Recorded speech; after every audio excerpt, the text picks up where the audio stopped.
Wow, I've not dealt with them all. Because I talked to several people about that. Because you destroy some interest.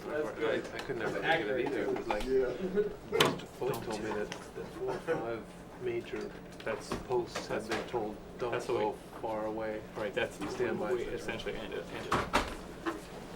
Don't deal with it. It's just a warning. Okay. Because NRC seems to be kind of a It's a loose cannon. Yeah, that's the word I'm looking for.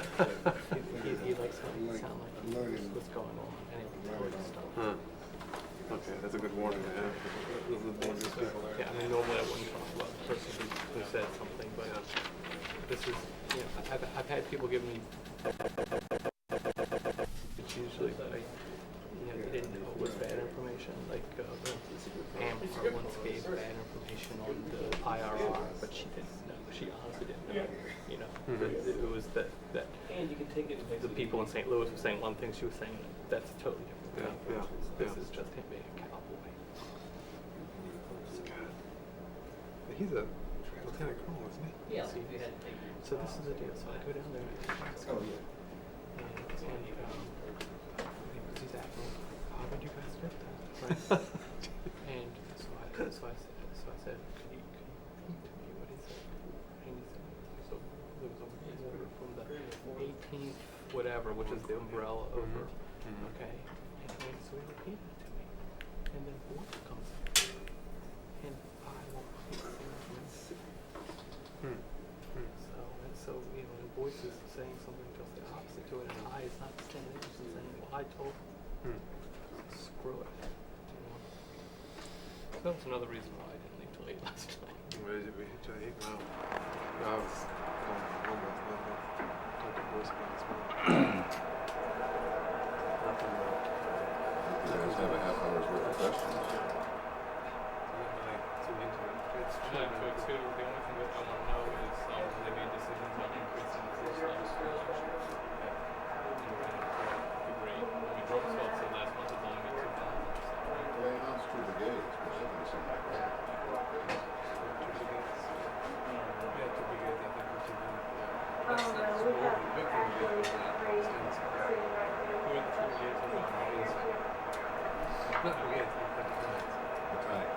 I thought the A6 was for prison purposes. Isn't that one of them? Yeah. Prison. Oh, really? That was earlier, yeah. What's the other? So it's 2 battalions from the 82nd. That was actually here, but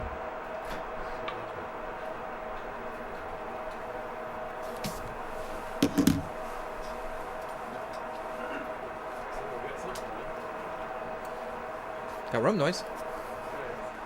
General Vines, this is Brian Whitman at the Pentagon. Can you hear me? Yes, I can, Brian. Well, General, thank you again for joining us back here to tell us a bit about what a multinational corps is doing. It's been a couple of months since we had you in the briefing room here with the Pentagon correspondents. We have, as you know, been talking to your division commanders almost every week since we last talked to you, and they've provided a tremendous amount of insight into the operations going on in Iraq. So we really appreciate you taking the time and making your division commanders available to do this with us back here. So as is our format, we'll shoot it over to you and let you give us a brief overview, and then we'll get into some questions here. And as we promised, we'll get you out of here in about 30 minutes. Okay. It's good to be with you from Baghdad this afternoon. Before I comment on what's going on here in Iraq, let me extend our condolences to our fellow Americans who were victims of Hurricane Katrina. Over 10,000 of our servicemen and women over here call that region of America home, and our thoughts and prayers are with they and their family. I appreciate the opportunity to be with you here on this Labor Day weekend, and I'll make some brief comments. First, as you know, Iraq has drafted a constitution that will be submitted for a referendum, and the referendum will be held on the 15th of October. It was written by Iraqis, and it will be ratified or rejected by Iraqis. It's a historic document. It's an extraordinary document. Whether or not it will be ratified, of course, we have no way of knowing. But we're seeing democracy in action, and we're seeing Iraqis aggressively embrace it. They're charting their own path toward freedom and self-determination, and it's quite honestly, it's extraordinary to be part of a historic occasion like that. Unfortunately, there are those who want to deprive them of the opportunity to determine their own destiny, and they'll use violence to do it, and consequently, we expect that we will see violence used as a tool to intimidate Iraqis, to keep them from participating, to deprive them of that right. So the constitutional process and democracy is in action, and we'll do everything we can to create the conditions so Iraqis have the opportunity to make their own decisions. On an average day here in Iraq, there are over 30 operations, combined operations, conducted all around the country to provide stability and security and aggressively cut off the flow of foreign terrorists here into the country. We're making progress. We're making progress, extraordinary progress in the Mosul area, in the Baghdad area, and we're making progress in other areas. As you know, 14 of the 18 provinces, there's very little violence. There's an extraordinary amount of it in other parts, but it is a tough fight, one we're making progress in, and one we are winning. The Iraqi security forces continue to make progress. At the battalion, brigade, and divisional and ground force level, where I primarily interact, there is a very close partnership between coalition battalions, brigades, and divisions and Iraqi units. They work together, they plan together, and in some cases they fight together. And while the performance is not uniformly outstanding, in some cases it is very good indeed. In other cases, we still have a great deal of work to do. The ground force headquarters was stood up fairly recently, and it is developing the capacity to command and control its forces in combat. And so that is good news indeed. We have adjusted our posture here in country to take into account the conditions, and we've actually closed about 20 forward operating bases, consolidated coalition forces in some case. There still remains much to be done. The success of our endeavor here, in large measure, is not a military solution. It is a political solution, and it is one that must be achieved by the Iraqi people, the Iraqi security forces, and Iraqi government. And we'll do everything we can to help create those conditions so they can and will succeed. And now I'll take your questions. Thank you, General. We'll get right into it. Will? General, this is Will Dunham with Reuters. Can you tell us what decisions have been made regarding how much you're going to increase force levels in Iraq for the elections? I know that a lot of it is going to be accomplished by perhaps holding some folks over who may have been scheduled to leave. Can you tell us how many more troops you expect and how large the troop level will reach? General Casey has requested 2 additional battalions from the 82nd Airborne Division to assist in the upcoming elections. Based on the national elections that took place in January, we anticipate that insurgents will attempt to intimidate voters and deprive them of the opportunity to vote. We think this is prudent. There are a few units, very few units, that we probably will have to adjust their time here in country by just a few days, and in no case more than a week to 10 days. And many of them will get home exactly on schedule. But so we've made some adjustments that are only prudent in light of the ongoing conditions here in country, but it will not extend the time in country much, if at all, for any of the soldiers. Let's follow up briefly. What level do you expect to peak at? What numerical level do you expect to peak at? Because units are both coming and going, I couldn't tell you the exact number on a given day, because that would be a forecast. Some units will be going home as others are coming in. So the numbers would probably go up about 1,500 to 2,000 at the maximum, but it actually may be down a bit based on the flow out, so that there will be very little overall change in the numbers. Go ahead, Bob. General, I wanted to ask you about, in connection with the Hurricane Katrina, do you foresee at this point that the requirement on the Army in particular for coming to the assistance of the people down there will in some way affect the rotation of troops in or out of Iraq in the coming weeks?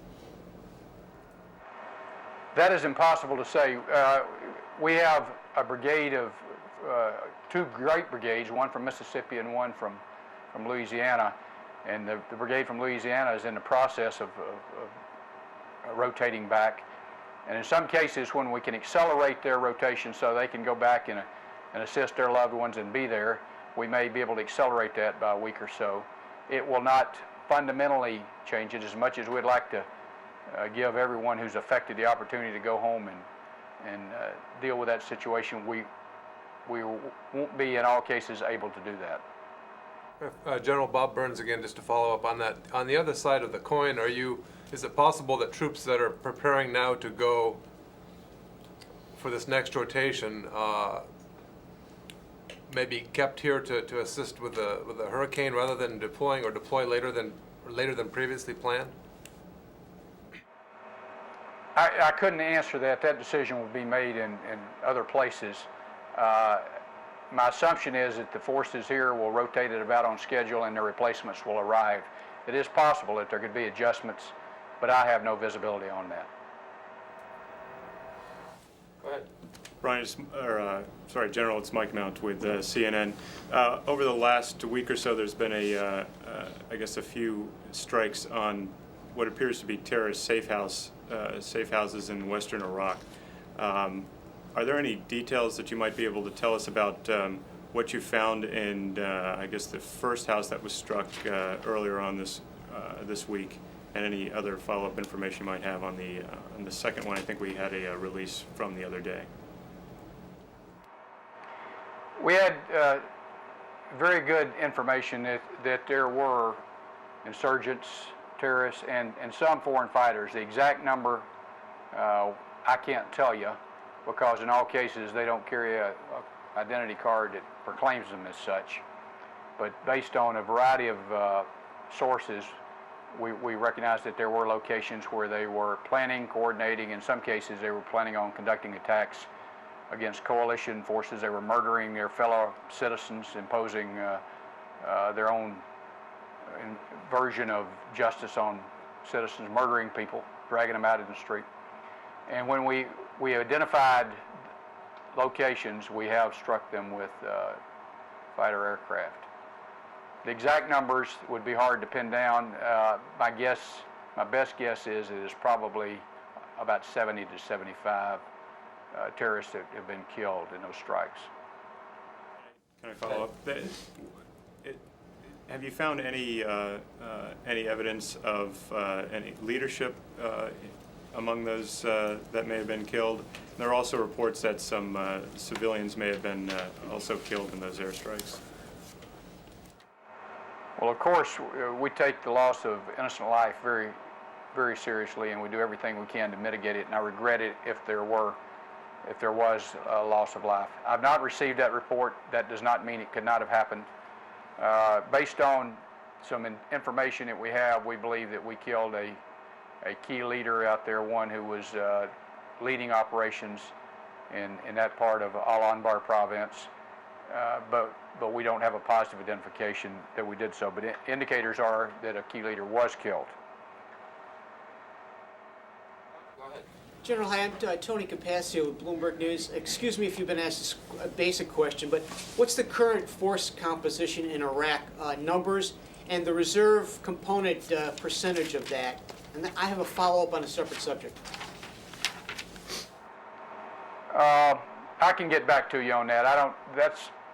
When someone is here, they are active and they fight alongside their active brothers. So, quite honestly, I don't spend a lot of time asking people whether they're active or reserve, or that's not something I carry around in my pocket all the time. Our active and our reserve and our guard soldiers and Marines are doing an absolutely extraordinary job, and I can get you the numbers on that.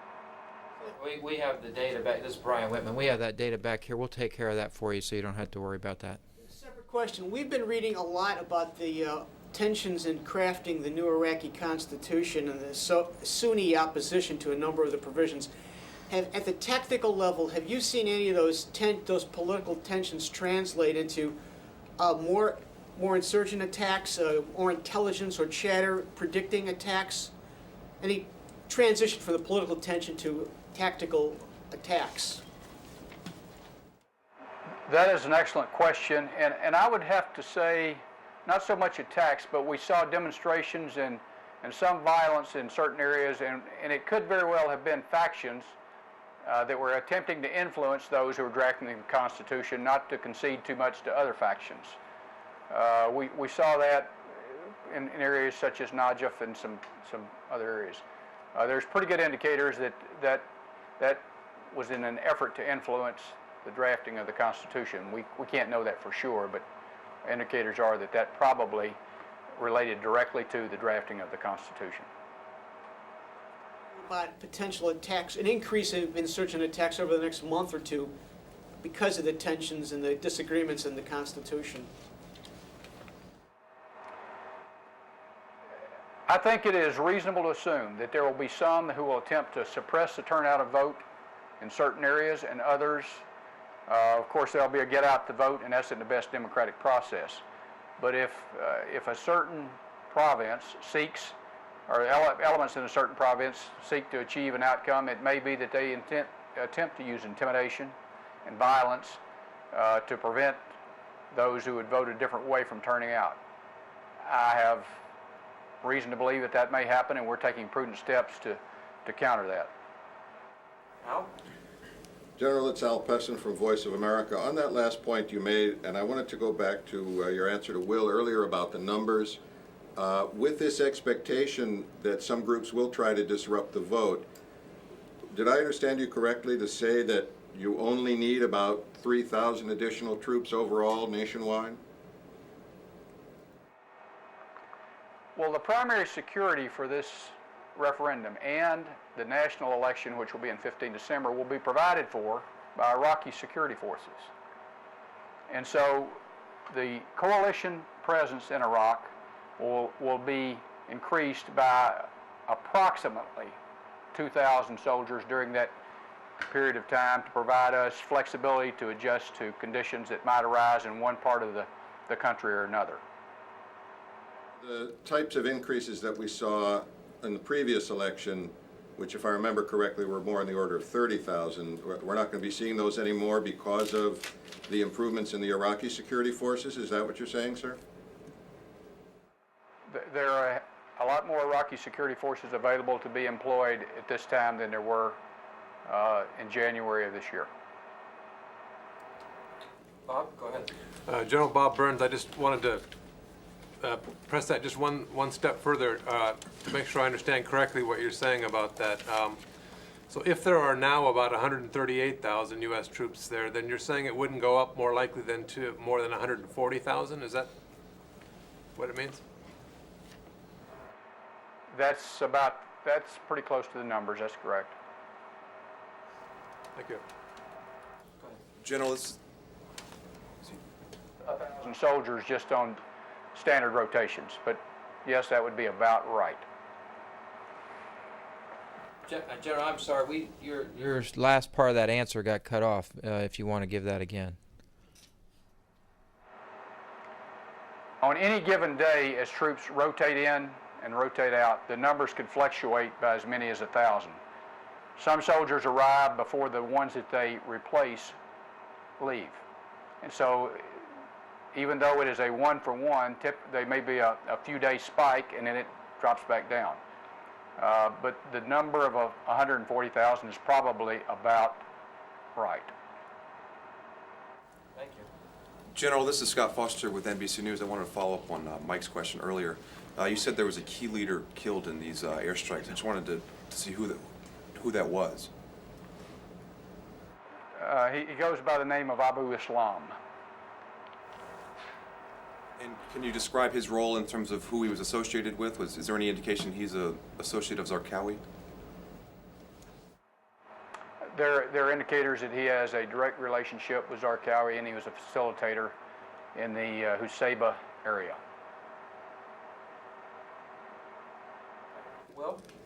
General Will Dunham with Reuters. I believe you mentioned that about 10,000 of the troops who are in Iraq right now call the region home that has been affected by Katrina.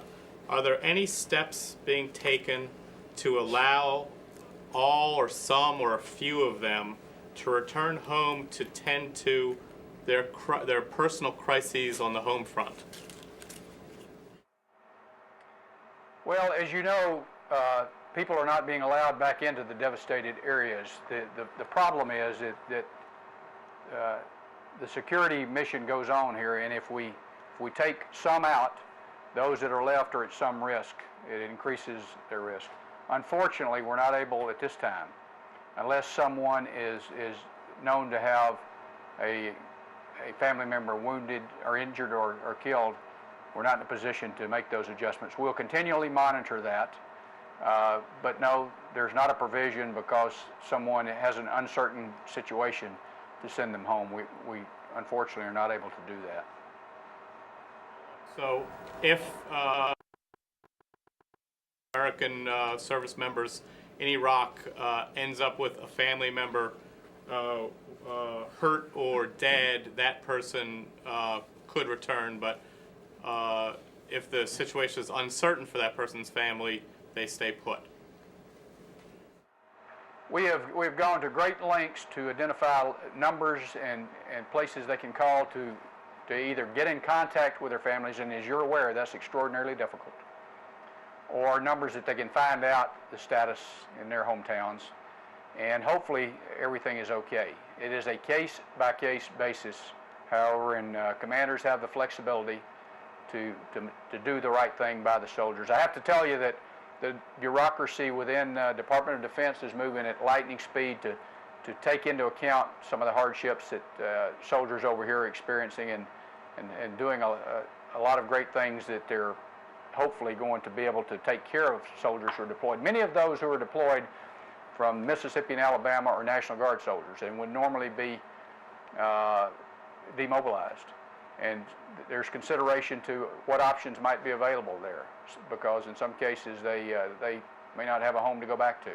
So it's my understanding that those things are being considered back in the United States, and you'd have to direct those sorts of questions, of course, to the Pentagon or the National Guard Bureau. Tony, go ahead. General, this is Tony Capaccio with Bloomberg News again. General John Jumper the other day had an exit interview with reporters, and he said that it was his opinion that the role of the U.S. Air Force in Iraq to support Iraqi ground forces will continue somewhat long after U.S. ground forces are withdrawn, because the progress of the Iraqi Air Force is not as far along as the ground forces, and that's to be anticipated. I wanted to get your view on that in terms of the long-term prospects for having to retain air forces in the region to provide Iraqi troops ground support. There will be transition teams, coalition transition teams with Iraqi units after coalition forces begin to withdraw. And those coalition teams will have access to coalition and United States air power, not only to protect the forces, but to use them to support Iraqi operations. Obviously, we have to be very careful when we use American warplanes to conduct an attack against a target in another country. And so the Iraqi security forces would not be able to, by themselves, have access to American warplanes to drop ordnance. That would come with the aid of coalition transition teams on the ground.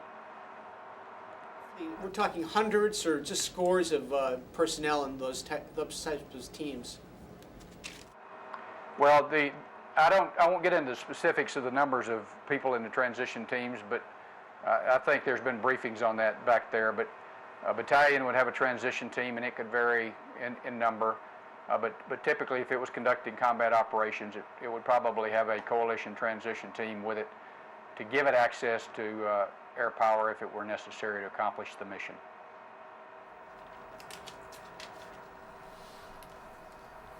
Okay, General, I think we're actually going to wrap this up a little early.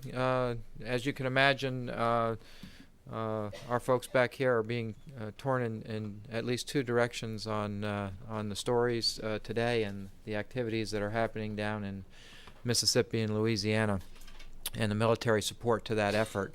I do want to again thank you for taking the time today and particularly for making your division commanders available over the past several weeks, and we look forward to continuing this dialogue with you. Thank you. Okay, if I could make just one comment at the end, I would appreciate that. Occasionally we read and hear that there's not been much progress, but I would remind your listeners that there was no sovereign government about 15 months ago. There was no transitional assembly, there was no draft constitution, there was no ministries of defense, electricity, oil, water, interior. Those are all in place and functioning at varying levels of capacity, but they're functioning. Our job, of course, is to continue to develop that capacity so the government can assume responsibility for its own security. And some might question whether or not it's worth it. The actions of our armed forces and our security forces, the American security forces at home, have fortunately protected the United States from subsequent attack since 11 September. And we've been successful enough that some may think that there's no longer a threat. I can assure you there is. There are some evil people that wish to attack us. And 60 years ago, this month, the terms of surrender were signed in Tokyo Bay. And as horrific as that war was, perhaps the direct threat to the continental United States was not as great as it is today. So young men and women over here in other parts of the globe are protecting America and indeed other countries from terrorists who wish to attack us, and if given the opportunity, will. So I'm proud to serve with them. I'm proud of what they do, and I hope your listeners are too. Thank you. Good afternoon from Baghdad. Thank you, General, for that perspective and for your comments. Thank you.